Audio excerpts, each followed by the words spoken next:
po jako akawuwo.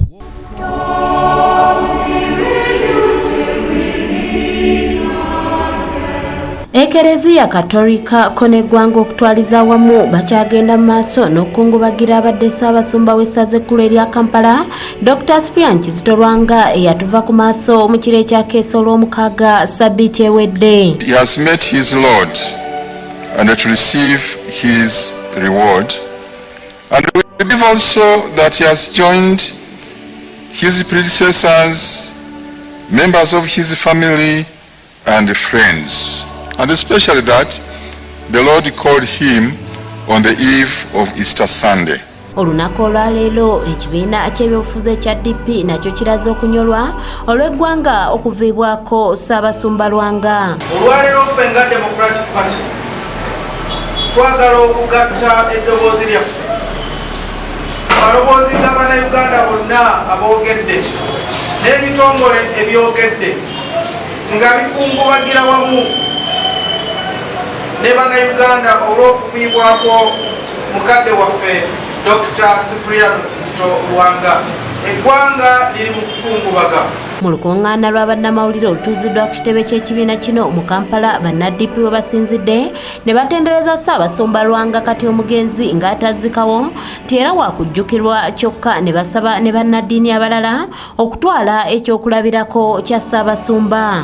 Ffe nga Democratic Party tulowooza eggwanga lifiiriddwa nnyo kubanga Dr. Cyprian Kizito Lwanga y'omu ku bantu abamu ku abo abatono ababadde mu nzikiriza ez'amadiini nga basobola okuvaayo mu lwatu ne bavumirira ebikolwa eby'ekitujju, ebikolwa ebitasaanidde era nga bikolwa ku bannayuganda.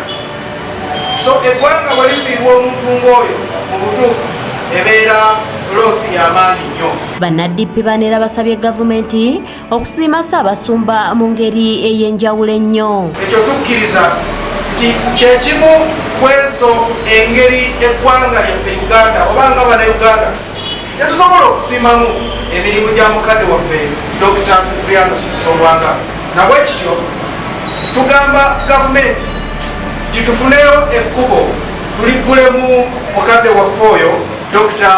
Cyprian Kizito Lwanga. Ye Naasibuga Margaret ng'ono kansala omulonde owa Kawala Central Zone ne Mugema Zone ono agamba nti Uganda yonna yakusubwa nnyo Ssaabasumba kubanga abadde muntu ayogerera abatalina bwogerero. Ye musajja abadde teerya ntama, ye musajja abadde ateetiiririra nga bw'agenda katuuti era nze mbadde mwesunga nnyo nga bw'anaaba anaatambira ekitambiro elubaga nga neesunga okuyigiriza kwe. Ye muntu abadde tagamba nti nze ndi Ssaabasumba ndi munnaddiini sijja kwogera ku byabufuzi. Omutuufu Ssaabasumba abadde aviirayo ddala ku byobufuzi nayogerera ensonga ddala nga bw'alina ozijjayo nga bw'alina ozoogera.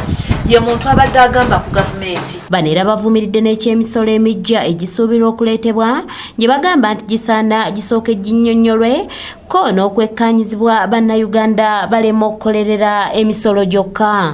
Democratic Party tuwagira abantu okusasula emisolo naye emisolo egiri unreasonable, emisolo egitakola makulu. Ffe nga Democratic Party tulina okutya nti tuyinza okubeera abasaale mu kukunga abantu okugaana okuzisasula. Matiya Sekanjako yakusakidde eggulire lino ku lwa ABS Television.